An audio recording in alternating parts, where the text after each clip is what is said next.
Good morning, students. In our last class, we have discussed that मैनलीव की जो periodic table थी वो एक बहुत इम्पॉर्टेंट कंट्रीब्यूशन साबित हुआ था केमिस्ट्री की फील्ड में, right? But because of so many importance of instead of so many importance or so many successes of Manleaf की periodic table, there were some limitations of Manleaf periodic table as well, right? So modern मैनलीफ की periodic table में इतनी successful होने के बावजूद कुछ कमियां थी, उसमें कुछ लिमिटेशंस थी, राइट? तो वही हम लोग डिस्कस करेंगे कि क्या लिमिटेशंस थी मैनलीफ की पीरियोडिक टेबल में और किन कारणों से जो मैनलीफ की पीरियोडिक टेबल है उसको उसमें कुछ चेंजेस करने पड़े. So electronic configuration of hydrogen resembles that of alkali metal, like alkali metals hydrogen combine with halogen, oxygen and sulfur to form compounds having similar formula as shown in the examples here, right? तो सबसे पहला तो कमी ये थी कि electronic configuration जो था हाइड्रोजन का वो कुछ कुछ अल्कली मेटल्स जैसा दिख रहा था, राइट? और जैसे अल्कली मेटल्स ऑक्सीजन और हाइड्रोजन के साथ मिलकर कंपाउंड बनाते हैं, सॉरी हैलोजन सल्फर और ऑक्सीजन के साथ मिलकर कंपाउंड बनाते हैं, वैसे ही हाइड्रोजन भी जो है वो इन सब के साथ मिलकर कंपाउंड्स बना रहा था. फॉर एग्जांपल, जैसे हाइड्रोजन HCl बनाता है वैसे ही NaCl बनता है, राइट? जैसे Na2O बनता है वैसे ही हाइड्रोजन H2O बनाता है. जैसे सोडियम सल्फाइड बनता है वैसे ही हाइड्रोजन सल्फाइड भी बनता है. तो हाइड्रोजन जो है वो कुछ कुछ अल्कली मेटल्स की तरह बिहेव कर रहा था और जो कंपाउंड्स बन रहे थे वो भी इसी तरीके के बन रहे थे. On the other hand, just like halogen, hydrogen also exist as diatomic molecule.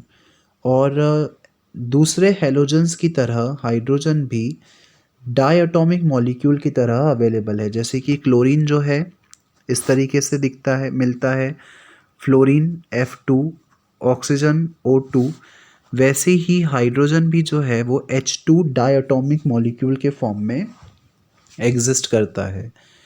And it combines with metal and non metal to form covalent compound. और हमको पता है कि जो हाइड्रोजन है वो मेटल्स और नॉन मेटल्स के साथ मिलकर कोवैलेंट कंपाउंड जो है वो बना लेता है, right? Certainly no fixed position can be given to hydrogen in the periodic table. और इन सब कारणों से हाइड्रोजन के लिए एक जो पोजीशन थी वो फिक्स नहीं हो पा रही थी.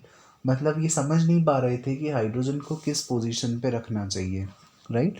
तो पहली जो प्रॉब्लम थी वो यही थी कि हाइड्रोजन की पोजीशन फिक्स नहीं हो पा रही थी because of the so varying nature of hydrogen. This was the first limitation of Manleaf periodic table. ये सबसे पहली कमी थी मैनलीफ की पीरियोडिक टेबल की. He could not assign a correct position to hydrogen in this table. और वो क्या थी कि वो हाइड्रोजन को करेक्ट पोजीशन पर प्लेस नहीं कर पाए थे, हाइड्रोजन को एक प्रॉपर प्लेस जो है वो नहीं दे पाए थे. Isotopes were discovered long after Manleaf had proposed his periodic classification of elements. और जो आइसोटोप्स होते हैं वो बहुत बाद में डिस्कवर हुए थे मैनलीफ की पीरियोडिक टेबल आने के बहुत सालों बाद, राइट? आइसोटोप्स क्या होते हैं? So let us recall that isotope and element have same chemical properties but different atomic masses. तो जो आइसोटोप्स होते हैं बेसिकली उनका एटॉमिक नंबर सेम होता है लेकिन एटॉमिक मास जो है वो डिफरेंट होता है. और आप ये भी बोल सकते हो कि ऐसे एलिमेंट्स जिनकी केमिकल प्रॉपर्टीज सेम हो लेकिन उनका जो एटॉमिक मास है वो अलग अलग हो, ऐसे कंपाउंड्स को हम बोलते हैं या ऐसे सब्सटेंसेस को बोला जाता है आइसोटोप्स, राइट? तो आइसोटोप्स की डिस्कवरी जो है वो बहुत सालों बाद हुई थी मैनलीफ की पीरियोडिक टेबल की डिस्कवरी के. Thus, isotope of all the elements posed a challenge to Mendeleev periodic law. और आइसोटोप्स जो थे उनकी डिस्कवरी के कारण जो मैनलीव की पीरियोडिक टेबल है, उनका जो मैनलीव की पीरियोडिक टेबल का जो लॉ था उसको उन्होंने चैलेंज किया, क्योंकि वो उस लॉ के अकॉर्डिंग फिट नहीं बैठ पा रहे थे, राइट। क्योंकि मैनलीव ने बोला था कि सारे सब्सटेंसेस की जो केमिकल प्रॉपर्टी होती है वो उनके एटॉमिक मास का पीरियोडिक फंक्शन होती है, और ये चीज़ आइसोटोप्स के केस में सही नहीं हो पा रही थी। Another problem was that the atomic masses do not increase in a regular manner in going from one element to next। एक प्रॉब्लम ये भी थी कि जो एटॉमिक मास था वो एक पीरियोडिक तरीके से चेंज नहीं हो रहा था, राइट। मतलब कि जो एटॉमिक मास है, जब आप एक से दूसरे एलिमेंट में जाते हो तो उसको एक पीरियोडिक तरीके से चेंज होना चाहिए, बट इस तरीके का जो चेंज है वो ऑब्जर्व नहीं हो पा रहा था मैनलीव की टेबल में। So it was not possible to predict how many elements could be discovered between the two elements. और इसीलिए ये चीज़ प्रिडिक्ट नहीं हो पा रही थी कि कोई भी दो एलिमेंट के बीच में एग्जैक्टली कितने नंबर ऑफ एलिमेंट्स जो हैं वो डिस्कवर हो सकते हैं, राइट। मान लीजिए 11 के बाद 12 के बाद 13 14, इस तरीके से अगर चल रहा है तो हम डेफिनेटली प्रिडिक्ट कर सकते हैं कि 13 और 15 के बीच में केवल एक एलिमेंट आएगा। लेकिन अगर ऐसे चल रहा हो 13 उसके बाद डायरेक्ट 16, फिर 17 आ गया, फिर 22 आ गया, इस तरीके से रैंडमली अगर कोई चीज़ चल रही है तो हम प्रिडिक्ट नहीं कर पाएंगे कि दो एलिमेंट्स के बीच में एग्जैक्टली कितने एलिमेंट्स के लिए हमको जगह छोड़नी है, और कोई भी दो एलिमेंट के बीच में ऐसे कितने एलिमेंट्स हैं जो कि फ्यूचर में डिस्कवर किए जा सकते हैं, राइट। तो ये कुछ कमियां थी मैनलीव के पीरियोडिक टेबल की। So it was not possible to predict how many elements could be discovered between the two elements, especially when we consider the heavier elements। और ये चीज़ स्पेशली तब ज़्यादा प्रॉब्लमेटिक हो जाती है जब हम हैवियर एलिमेंट्स की बात करते हैं, राइट। तो ये कुछ प्रॉब्लम्स थी मैनलीव की पीरियोडिक टेबल में, जिसको रिमूव किया गया और एक नई पीरियोडिक टेबल बनाई गई जिसको कि बोला गया मॉडर्न पीरियोडिक टेबल, राइट। तो ये जो मॉडर्न पीरियोडिक टेबल है ऑब्वियसली वो एक सबसे रीसेंट पीरियोडिक टेबल है और वाइडली एक्सेप्टेड है। मॉडर्न पीरियोडिक टेबल जो है वो सही समझी जाती है, सबसे सही समझी जाती है, और हम अब जब से ये बनी है तब से लेकर अब तक इसको ही वाइडली एक्सेप्ट किया जाता है, राइट। सो मैनलीव की पीरियोडिक टेबल से ही इंस्पायर होकर जो मॉडर्न पीरियोडिक टेबल है वो बनाई गई है। In 1913, Henry Moseley showed that the atomic numbers of an element is more fundamental property than its atomic mass as described below। Moseley he was a scientist, Henry Moseley, उन्होंने क्या बोला था, उन्होंने 1913 में बताया कि एलिमेंट्स का जो एटॉमिक नंबर होता है वो ज़्यादा फंडामेंटल प्रॉपर्टी होती है as compared to atomic mass. मतलब कि अगर हम एलिमेंट्स को अरेंज करना चाहते हैं तो हम उनको एटॉमिक मास के बेसिस पे अरेंज नहीं करें, बल्कि हम उनको अरेंज करें उनके एटॉमिक नंबर के बेसिस पे। वो चीज़ जो है वो ज़्यादा प्रोमिनेंट होगी, वो ज़्यादा करेक्ट होगी। Accordingly Mendeleev's periodic law was modified and the atomic number was adopted as the basis of modern periodic table, and the modern periodic law can be stated as follows। और उसी के accordingly जो मैनलीव का periodic law है वो modify किया गया, उसमें कुछ चेंजेस किए गए, और फाइनली जो एटॉमिक नंबर है उसको अडॉप्ट किया गया as the basis of modern periodic table, right. Mendeleev की पीरियोडिक टेबल में एलिमेंट्स को एटॉमिक मासेस के बेसिस पे अरेंज किया गया था, बट उसके बाद जो मॉडर्न पीरियोडिक टेबल बनाई गई उसमें एलिमेंट्स को अरेंज किया गया एटॉमिक नंबर के बेसिस पर, राइट। और जो मॉडर्न पीरियोडिक लॉ था उसका स्टेटमेंट जो है वो कुछ इस तरीके से दिया गया that the properties of elements are the periodic function of their atomic number. Mendeleev ने बोला था कि जो प्रॉपर्टीज होती हैं वो पीरियोडिक फंक्शन होती है एटॉमिक मासेस का, लेकिन यहाँ पे बोला गया कि जो प्रॉपर्टीज़ होती हैं वो पीरियोडिक फंक्शन होती है एटॉमिक नंबर्स का। तो मैंडलीव ज़्यादा फोकस कर रहे थे एटॉमिक मासेस पर, और मॉडर्न पीरियोडिक टेबल जो है वो रिलाई करती है एटॉमिक नंबर पर। अभी तक हमको सिर्फ इतना ही डिफरेंस समझ में आया है मैंडलीव की टेबल में और मोस्ले की मॉडर्न पीरियोडिक टेबल में। Let us recall that the atomic numbers give the number of proton in the nucleus of an atom, and this number increases by 1 in going from one element to the next. अगर मैं atomic number की बात करूं तो atomic number is nothing but किसी भी element के nucleus में कितने प्रोटॉन्स हैं, किसी भी एलिमेंट के न्यूक्लियस में जितने प्रोटॉन्स होंगे वही उसका एटॉमिक नंबर होगा। फॉर एग्जांपल हाइड्रोजन के न्यूक्लियस में एक प्रोटॉन, तो हाइड्रोजन का एटॉमिक नंबर हो गया 1। हीलियम में 2 प्रोटॉन, तो हीलियम का एटॉमिक नंबर हो गया 2। लिथियम में 3, तो लिथियम का एटॉमिक नंबर हो गया 3। और एक एडवांटेज ये भी है कि जो एटॉमिक नंबर है वो नेचुरल नंबर्स के रूप में बढ़ते जाते हैं। मतलब जैसे हम हाइड्रोजन से हीलियम पे जाएंगे तो एटॉमिक नंबर 1 से इंक्रीज़ हो जाएगा, तो हाइड्रोजन का 1, हीलियम का 2, लिथियम का 3, बेरिलियम का 4, और इस तरीके से जैसे जैसे आप आगे बढ़ते जाओगे वैसे वैसे एटॉमिक नंबर जो हैं वो +1 से इंक्रीज़ होते जाएंगे।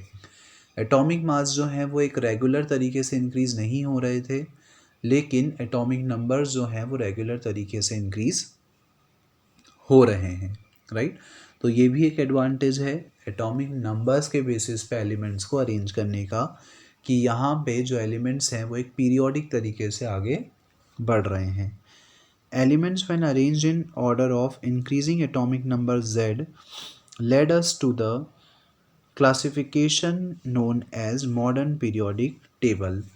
तो जब हमने एलिमेंट्स को क्लासिफाई करना चाहा या क्लासिफाई किया एटॉमिक नंबर के बेसिस पे, एटॉमिक नंबर को हम डिनोट करते हैं z से, तो जब हम एलिमेंट्स को उनके एटॉमिक नंबर के अकॉर्डिंग दैट इज z के अकॉर्डिंग अरेंज करेंगे, तो उस अरेंजमेंट से जो टेबल हमको मिलेगी उस टेबल को हम बोलेंगे modern periodic table, right. So modern periodic table is nothing but जब मैं एलिमेंट्स को उनके इंक्रीजिंग एटॉमिक नंबर्स के बेसिस पे अरेंज करूँगा तो उस टेबल को मैं बोलूँगा modern periodic table. Predictions of properties of elements could be made with more precision when elements were arranged on the basis of increasing atomic number. तो जो एलिमेंट्स की प्रॉपर्टीज़ हैं उनको लेकर जो प्रेडिक्शंस हैं वो ज़्यादा एक्यूरेट हो सकते हैं, ज़्यादा एक्यूरेट माने जा सकते हैं जब एलिमेंट्स को अरेंज किया जाए उनके इंक्रीजिंग एटॉमिक नंबर के बेसिस पर। मतलब कि ये जो प्रॉपर्टीज़ हैं उनको हम ज़्यादा अच्छे से प्रेडिक्ट कर पाएंगे अगर हम एलिमेंट्स को इंक्रीजिंग एटॉमिक नंबर के बेसिस पर अरेंज करें, right. Here students you can see this is the modern periodic table, you can see it from the book also. जो मॉडर्न पीरियोडिक टेबल है it looks like this. There are certain characteristics of this modern periodic table.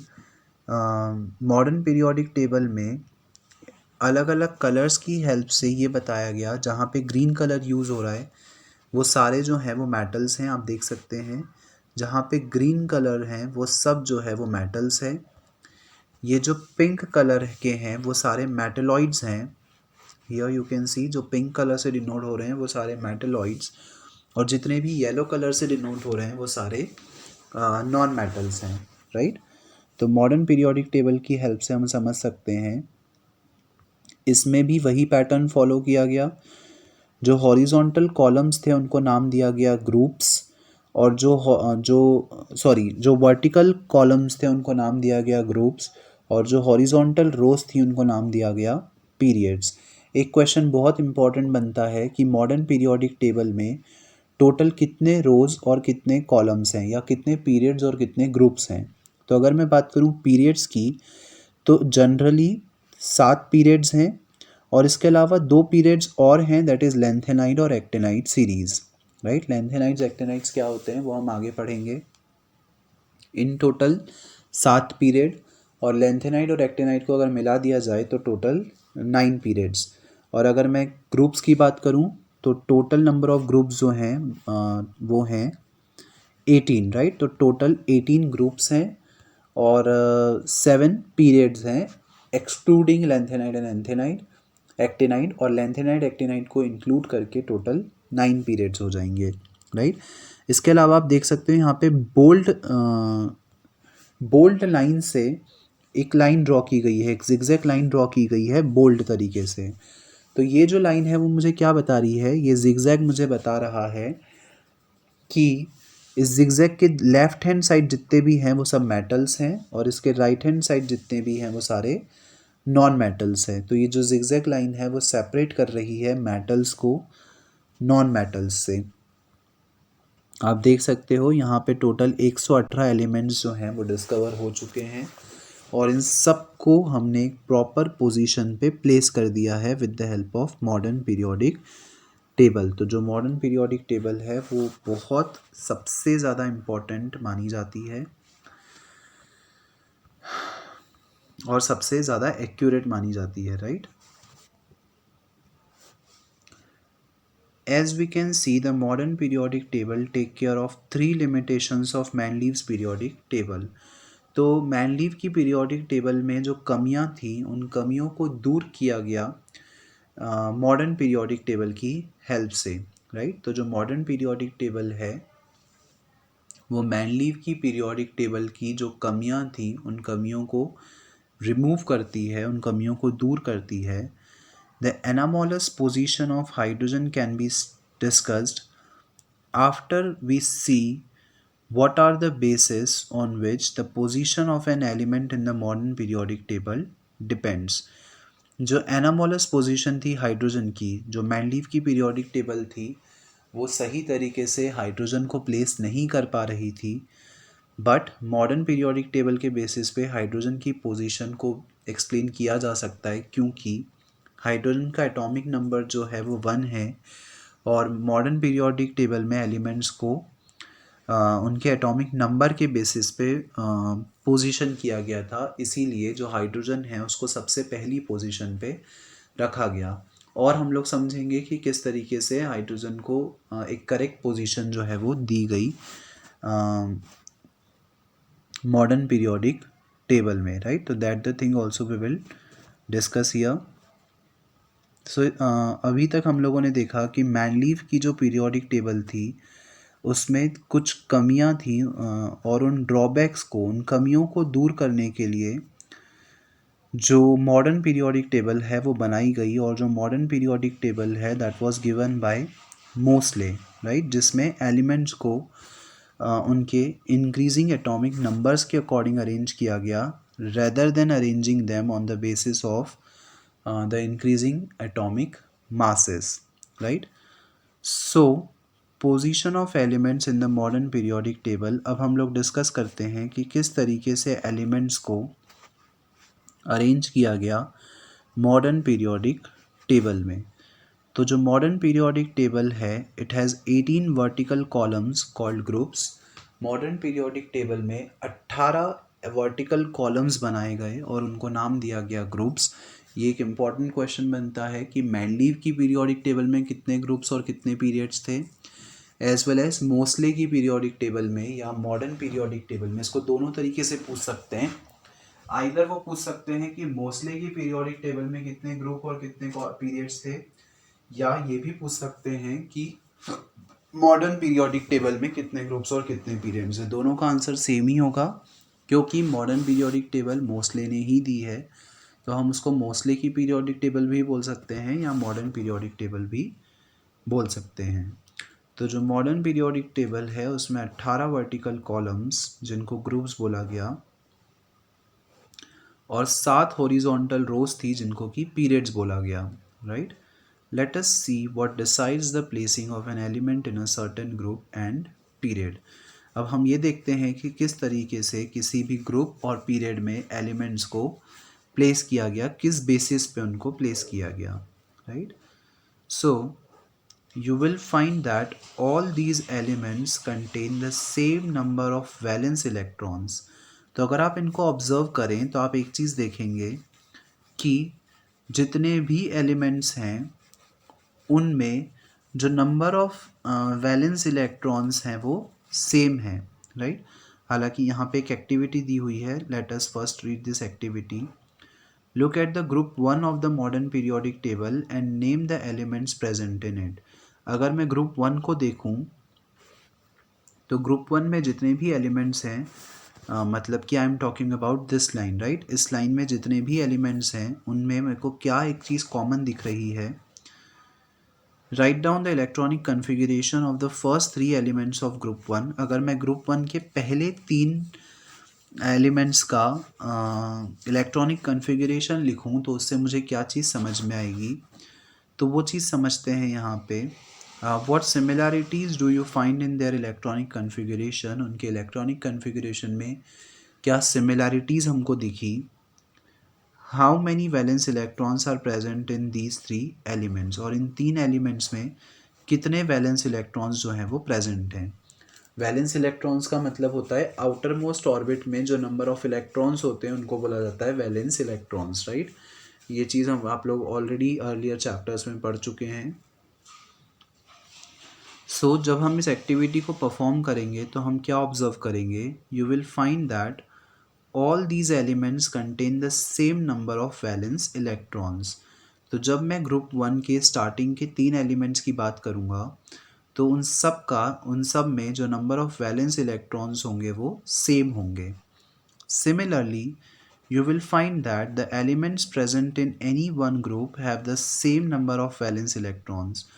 Also मैं ये चीज़ बोल सकता हूँ कि वो elements जो कि किसी एक ग्रुप में आ रहे हैं उनमें same number of valence electrons होंगे. मतलब कि एक ग्रुप में जितने भी एलिमेंट आ रहे हैं उन सब में same number of valence electron, मतलब उनके आउटर मोस्ट ऑर्बिट में सेम वैलेंस इलेक्ट्रॉन्स होंगे. मतलब कि अगर हाइड्रोजन के आउटर मोस्ट ऑर्बिट में 1 इलेक्ट्रॉन है तो उस ग्रुप में जितने भी एलिमेंट्स आ रहे हैं उन सब के आउटर मोस्ट ऑर्बिट में 1 इलेक्ट्रॉन ही होगा.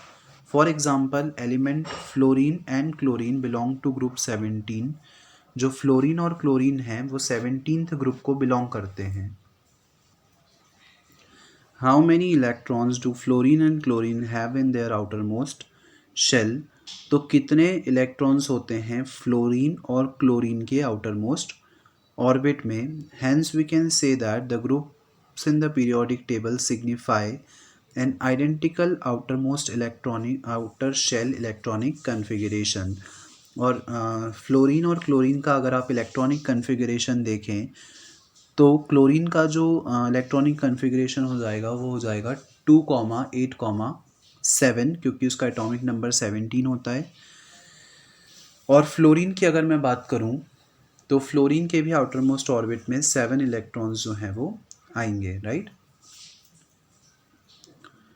क्योंकि फ्लोरीन का एटॉमिक नंबर जो है वो होता है 9, तो 2 इलेक्ट्रॉन्स जो हैं वो फर्स्ट ऑर्बिट में आ गए और आउटर मोस्ट ऑर्बिट में 7 इलेक्ट्रॉन्स आ गए. तो इस तरीके से हम ये बोल सकते हैं कि सेम ग्रुप में जितने भी एलिमेंट्स आ रहे हैं उन सब का इलेक्ट्रॉनिक कन्फिगरेशन जो है वो सेम होगा. On the other hand the number of shells increases as we go down the group. और एक चीज़ कि जैसे जैसे हम ग्रुप में नीचे आते जाएंगे, डाउन की तरफ डाउनवर्ड्स आते जाएंगे, वैसे वैसे जो नंबर ऑफ शेल हैं वो बढ़ते जाएंगे, राइट. ऑब्वियसली बात है कि ऊपर वाले एलिमेंट्स का में कम इलेक्ट्रॉन्स हैं तो उनको फिल होने में कम शेल्स की रिक्वायरमेंट. जैसे जैसे आप नीचे आते जाएंगे वैसे वैसे जो नंबर ऑफ शेल्स हैं वो इंक्रीज़ होते जाएंगे, right. There is an anomaly when it comes to the position of hydrogen because it can placed either in group 1 or in group 17 in the first period. Can you say why? तो again जब हम hydrogen की place की बात करते हैं तो hydrogen की प्लेस में फिर से यहाँ पे एनोमली आ जाती है, मतलब कुछ कंट्रोवर्सीज आ जाती हैं. क्योंकि हाइड्रोजन को हम ग्रुप 1 में भी प्लेस कर सकते हैं और ग्रुप 17 में भी प्लेस कर सकते हैं, राइट. मतलब कि हाइड्रोजन यहाँ पे भी आ सकता है और 17th ग्रुप दैट इज़ इस ग्रुप में भी हाइड्रोजन जो है वो आ सकता है, राइट। ऐसा क्यों वो समझते हैं, ऐसा क्यों है वो चीज़ हम समझते हैं। उसके लिए उस चीज़ को समझने के लिए यहाँ पे एक एक्टिविटी है, दैट activity we should read here. So, if you look at the long form of periodic table, you will find that the elements lithium, beryllium, boron, carbon, nitrogen, oxygen, fluorine and neon are present in the second period. अगर हम long form देखें modern periodic table का, तो हम ये चीज़ समझेंगे कि lithium, beryllium, boron, carbon, oxygen, fluorine और नियॉन, ये सब जो हैं वो सेकेंड पीरियड में आते हैं, right. Write down their electronic configuration. अगर मैं इन सब का इलेक्ट्रॉनिक कन्फिगरेशन लिखूं, तो do these elements also contain the same number of valence electron. क्या इन सब में भी same number of valence electron है, मतलब इनके आउटर मोस्ट ऑर्बिट में भी क्या same number of valence electrons आ रहे हैं। Do they contain the same number of shells. क्या इनमें भी सेम नंबर ऑफ शेल्स जो हैं वो आ रहे हैं। सो you will find that these elements do not have the same number of valence electron but they contain the same number of shells। तो जब मैं पीरियड्स की बात करता हूँ, तो पीरियड्स में same number of valence electrons नहीं होंगे, मतलब आउटर मोस्ट ऑर्बिट में सेम इलेक्ट्रॉन्स नहीं आएंगे, बट इनमें जो नंबर ऑफ शेल्स होंगे वो सेम होंगे। मतलब कि पीरियड 2 में जितने भी एलिमेंट्स आ रहे हैं उन सब का जो नंबर ऑफ शेल्स होंगे वो उन सब में सेम होंगे। You also observe that the number of valence shell electron increases by 1 unit as the atomic number increases by 1 unit। एक चीज़ और हम ऑब्जर्व कर सकते हैं कि वैलेंस शेल इलेक्ट्रॉन भी 1 से इंक्रीज़ हो जाएगा जैसे ही हम एटॉमिक नंबर को 1 से इंक्रीज़ करेंगे। ऑब्वियसली बात है कि अगर मैंने एटॉमिक नंबर को 1 से इंक्रीज़ किया, इसका मतलब 1 इलेक्ट्रॉन एक्स्ट्रा, और जब 1 इलेक्ट्रॉन एक्स्ट्रा तो आउटर मोस्ट शेल में 1 इलेक्ट्रॉन जो है वो बढ़ जाएगा on moving from left to right in the period. जैसे जैसे हम पीरियड्स में लेफ़्ट से राइट की तरफ जाते जाएंगे, वैसे वैसे एक एक इलेक्ट्रॉन्स जो हैं वो बढ़ते जाएंगे, राइट। सो अभी तक इतनी चीज़ें जो हैं वो हम लोगों ने समझी पीरियोडिक टेबल के केस में। और we can say that the atoms of different elements with the same number of occupied shell are placed in the same period। तो हम क्या बोल सकते हैं कि ऐसे elements the atoms of different elements with same number, अलग अलग एलिमेंट बट जिनका जो एटॉमिक नंबर है वो सेम है, मतलब कि आइसोटोप्स की यहाँ पे बात हो रही है, वो सेम शेल को ऑक्यूपाई कर सकते हैं, उनको हमने सेम पीरियड में रखा। जैसे कि sodium, magnesium, aluminium, silicon, phosphorus, sulphur, chlorine and argon belong to the third period of the periodic table. तो इन सब को एक थर्ड पीरियड में रखा गया क्योंकि इन सब में जो नंबर ऑफ शेल है वो सेम है। Since the electrons in the atom of these elements are filled in K, L and M shell, इन सभी में जो एटम्स हैं उनको फिल होने के लिए 3 शेल की ज़रूरत होती है, that is K shell, L shell and M shell, right. जो इलेक्ट्रॉन्स हैं उनको फिल होने के लिए 3 शेल्स की रिक्वायरमेंट होती है। Write the electronic configuration of these elements and confirm the above statement। अगर हम इन सब का इलेक्ट्रॉनिक कन्फिगरेशन लिखें तो हम ये चीज़ समझेंगे that the statement is correct. और इन सब का इलेक्ट्रॉनिक कन्फिगरेशन लिखने के लिए आपको केवल 3 शेल की रिक्वायरमेंट होगी, दैट इज़ के, एल और M. Each period mark a new electronic shell gets filled. और जैसे जैसे हम पीरियड आगे पढ़ते जाएंगे वैसे वैसे एक नया इलेक्ट्रॉनिक शेल जो है वो फिल होता जाएगा, राइट। तो हम लोगों ने एक चीज़ समझी कि एक ग्रुप में जितने भी एलिमेंट्स प्लेस्ड हैं उन सब में जो आउटर मोस्ट ऑर्बिट में इलेक्ट्रॉन्स हैं, that is the valence electrons हैं, वो सेम रहेंगे। और सेम पीरियड में जितने भी एटम्स प्लेस्ड हैं, एलिमेंट्स प्लेस्ड हैं, उन सब में नंबर ऑफ इलेक्ट्रॉनिक शेल्स जो हैं वो सेम रहेगा, राइट। सो अभी तक हम लोगों ने ये चीज़ डिस्कस की है। इसके आगे हम समझेंगे कि और क्या एक्स्ट्रा चीज़ें थी जो मॉडर्न पीरियोडिक टेबल में ऐड की गई in our next class. So that's all for today's class, students. Some interesting topics, some more interesting facts we are going to discuss in our next class about the modern periodic table, right? So that's all for today. Thank you.